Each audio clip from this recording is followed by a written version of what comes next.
ኢሳ መንገድ ነው፣ ኢሳ ሕይወት ነው፣ ኢሳ የጌቶች ጌታ ነው እልም ነበር። ማንም ቢሰማኝ አያገባኝም ነበር። ራሱ የግብፅ ፕሬዝዳንት ቢመጣ እንኳን ምንም አይመስለኝም ነበር። ዝም ማለት አልችልም። እውነቱን አይቼዋለሁ። ሕይወትን አግኝቼው ነበር። ሐኪሞቹ ወዲያውኑ ማደንዘዣ ወጉኝ። ሰውነቴ ትንሽ ቀዝቀዝ እንዲልና ድካም እንዲሰማኝ አደረጉኝ። ልቤ ግን እጅግ በጣም በከባድ ሁኔታ እየመታ ነበር። አይኖቼ ፍጥጥ ብለዋል። ፋጢማን ዞር ብዬ ተመለከትኳት። አልጋ ላይ ቁጭ ብላ ደንግጣ ትመለከተኝ ነበር። እጅግ በጣም በፍርሃትና በድንጋጤም ታየኛለች። ይህንን አመለካከቷን አውቀዋለሁ።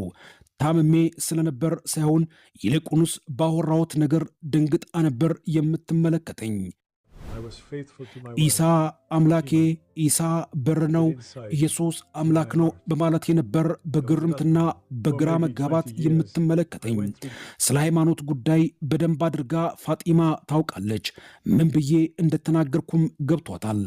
ኢሳን እንደ ነቢይ ሳይሆን ልክ እንደ አምላክ እንደጠራሁት ገብቷታል።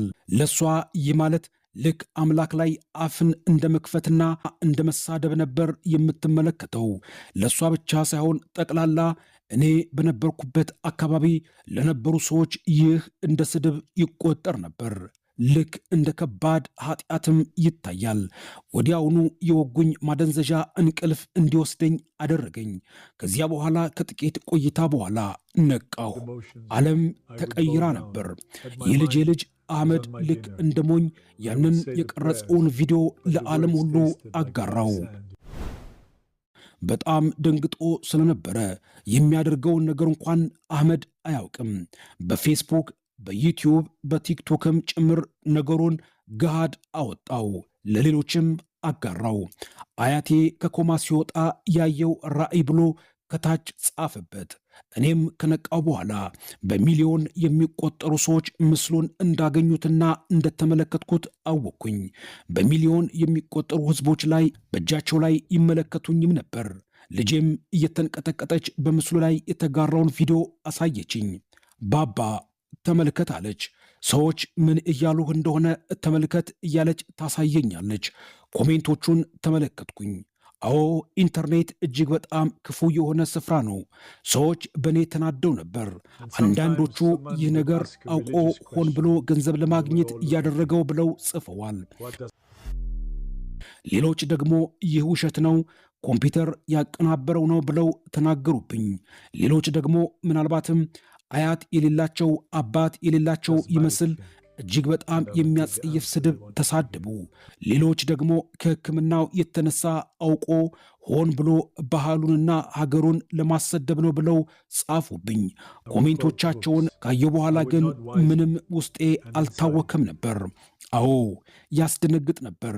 በእርግጥም ከዚህ በፊት እነዚህ ሕዝቦችና ማኅበረሰቡ እንዲቀበሉኝ ነበር የምኖረው። የሕዝቡ ምሰሶና ሰው እንዳያከብረኝ ነበር የምኖረው። አሁን ግን ያንን ሁሉ ክብሬን በአንድ ቅጽበት በተራ ቪዲዮ በሚመስል አጣሁት። ሰዎች ይሳለቁብኛል። ሰዎች ሳያውቁኝ ማንነቴን፣ ምንነቴን ሳይለዩም እጅግ በጣም ይጠሉኝ ነበር። እኔ ግን ምንም አልመሰለኝም፣ ደንታም አልሰጠኝም። ያየሁትን አይቻለሁ፣ ምንም አይመስለኝም። ይህ ነገር በሙሉ አንድ ታሪክን አስታወሰኝ። መጽሐፍ ላይ አንድ ታሪክ ተጽፏል። አንድ አይነ ስውር ሰው ነበር። ታዲያ ይህ ሰው ከተፈወሰ በኋላ ሃይማኖታዊ የአይሁድ ካህናት ወደዚህ ሰው መጥተው ማን ነው የፈወሰ ብለው ጠየቁት። ታዲያ ይህ የመለሰላቸው አጭርና ግልጽ ምላሽ ነበር። ይኸውላችሁ አንድ ነገር አውቃለሁ፣ አላይም ነበር፣ አሁን ግን አያለሁ አላቸው። ይህ ሰው እኔ ነበርኩኝ። ልክ እንደዚህ ሰው እውር ሆኜ ለብዙ ዓመታት ነው ያለሁት። አሁን ግን ማየት ችያለሁ። ከዛ ከሆስፒታሉ በኋላ የነበሩት ጥቂት ሳምንታቶች እጅግ በጣም ከባድ ነበሩ። ከሆስፒታል ወደ ቤቴ ከተመለስኩኝ በኋላ አየሩም ትንሽ ከብዶኝ ነበር። የገዛ ባለቤቴ ያቺ የምትወደኝና የምታበረታታኝ ፋጢማ ከዳችኝ። አይኖቼን እንኳን ማየት አልፈለገችም። ምናልባት ሻይ ልታቀርብልኝ፣ የምበላውን ልታዘጋጅልኝ ትችላለች። ነገር ግን አይኖቼን አትመለከትም። ልቧ እጅግ በጣም ተሰብሮ ነበር። ምናልባትም ወደ ሲኦል የሚሄድ መስሏት፣ ባለቤቷን ለዘላለም ያጣች መስሏት የምታየው እይታ ያ በራሱ ህመም አለው። የእሷ ሐዘንና ህመም ማየት ያን እኔ ከደረሰብኝ የልብ ድካም የበለጠ ያማል። ጎረቤቶቼና የመንደሩ ሰዎች የኔን ምክር ለመጠየቅ ወደ እኔ መምጣት አቆሙ። ወደ ገበያ ስፍራ ሲሄድ ሰዎች ጀርባቸውን ያዞሩብኝ ጀመር። አንዳንድ ጊዜ እያየኋቸው ስለ እኔ ያወራሉ። እዩት፣ እብዱ ሽማግሌ መጣ ይሉኛል። የመስጊዱን ቁልፎች እንዳስረክባቸው ተነገረኝ። ሲቀበሉኝ ግን ምናልባት በአየር ላይ ስለተሰራጨው ቪዲዮ ነው ብለው ሳይሆን ማሊክ አንተ አሁን በጣም ታማል፣ እረፍት ያስፈልግሃል። በእንደዚህ አይነት ምክንያት ነበር የተቀበሉኝ። ነገር ግን እውነታው እጅግ በጣም ግልጽ ነው። ቁልፉንም ሰጠኋቸው። ለ40 ዓመታት ተሸክሜው የነበረውን ቁልፍ አስረከብኩኝ። ነገር ግን ካስረከብኩኝ በኋላ በሐዘን ፋንታ ደስታ ተሰማኝ። ታዲያ የተረከበኝም ሰው ቁጭ አድርጎ ያወራኝ ነበር። ወደ ኋላ ሊመልሰኝ ፈልጎም ያወራኛል። ማሊክ ስለታመምክና ትንሽ ጭንቅላት ላይ ችግር ስላለ ነው ያንን የተናገርከው። ያወራሃቸውን ነገሮች በሙሉ የተመለከትከው በህልምህ ነው እንጂ በእውን አይደለም። መመለስ አለብህ። ለአንድ ተልካሻና የውሸት ነገር ብለህ ሕይወትህን፣ ሃይማኖትህን እንዳታጣ ብሎ መከረኝ። እኔም ቁልፉን ሰጠሁት። ብዙ ዓመታት ትከሻ ለትከሻ ሆነን አብረን ጸልየን ሶላትን አድርገን ነበር። ዑመር ይህ ህልም ቢሆን ኖሮ ለምንድነው የተቀየርኩኝ ያክል የሚሰማኝ? ይህን ስናገረው ግራ ገባውና ምን ማለት ነው ብሎ ጠየቀኝ። እኔ መለስኩለት፣ ሕይወቴ በሙሉ ሊበለሻሽ ትንሽ ነው የቀረው። ያ ሁሉ ክብርና ያ ሁሉ ዝና፣ ያ ሁሉ ሰው የመጣ ምክር ይጠይቀኝ ነበር። አሁን የለም። ነገር ግን ከየትኛውም ጊዜ በላይ ውስጤ ሰላም አለ አልኩት። እንዴት ያ ሁሉ ነገር ያለ ምክንያት ይሆናል? ከዚህ በኋላ ድጋሜ በድፍረት አንድ ጥቅስ ነገርኩት። ሰው በልቡ አምኖ ይጸድቃል፣ በአፉ መስክሮም ይድናል ብዬ ነገርኩት። ምን እንደሆነ ሳይገባኝ ነው እንደ ፏፏቴ ነው እየተናገርኩ የነበረው። አየህ ዑመር፣ ነገሩን ፏፏቴውም መልሼ ወደ ላይ ወጥቼ ማፍሰስ አልችልም። ይህንን ሲሰማ ልቡ እንደተሰበረ ከእይታው ያስታውቅ ነበር። እያዘነም ሄደ። ተመልሶም አልመጣም። ባለቤቴ ምንም ያክል እንኳን ብታዝንብኝ ከቀድሞ የበለጠ እወዳት ነበር። ከዚህ ቀደም ከራሴ በላይ ነበር የምወዳት። አሁን ግን በሙሉ ልቤ እወዳት አለው።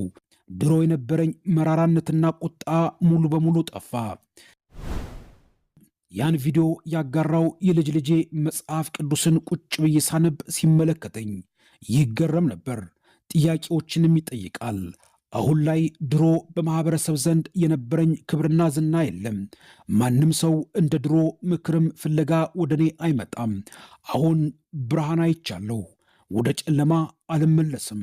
አሁን ላይ ልክ እንደነበርኩ በጭንብል ውስጥ ከሆናችሁና ሰዎች የልባችሁን የማያውቁ ከሆነ እናንተን በማስመሰልና በጨለማ ውስጥ መኖር ከሰለቻችሁ የማትገቡበትን ደጅ ቁልፍ ይዛችሁ ከረማችሁ።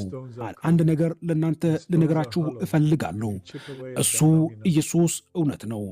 ዝም ብሎ ታሪክ አይደለም። ለአፋችን የምንለው ከታሪክ ስለሰማነው የምናወራውም ጉዳይ አይደለም። እሱ ያለ የሚኖር ሕያው አምላክ ነው። ኮማ ውስጥ ተኝቼ በችግር ውስጥ በነበርኩበት ሰዓት በባዶ ተገናኘቸውም እኔ ይቅር ልባል የማልገባውን ይቅር አለኝ። እንደኔ አስመሳይና ግብዝ የሆነ ሽማግሌን ይቅር ማለት ከቻለ ማንንም ይቅር ማለት ይችላል። እናንተን ይቅር ይላችኋል። ወደዚህ እንጀራ ወደ ሆነው ኢየሱስ ክርስቶስ ኑ። እጆቹን ዘርግቶ ይቀበላችኋል። ውድ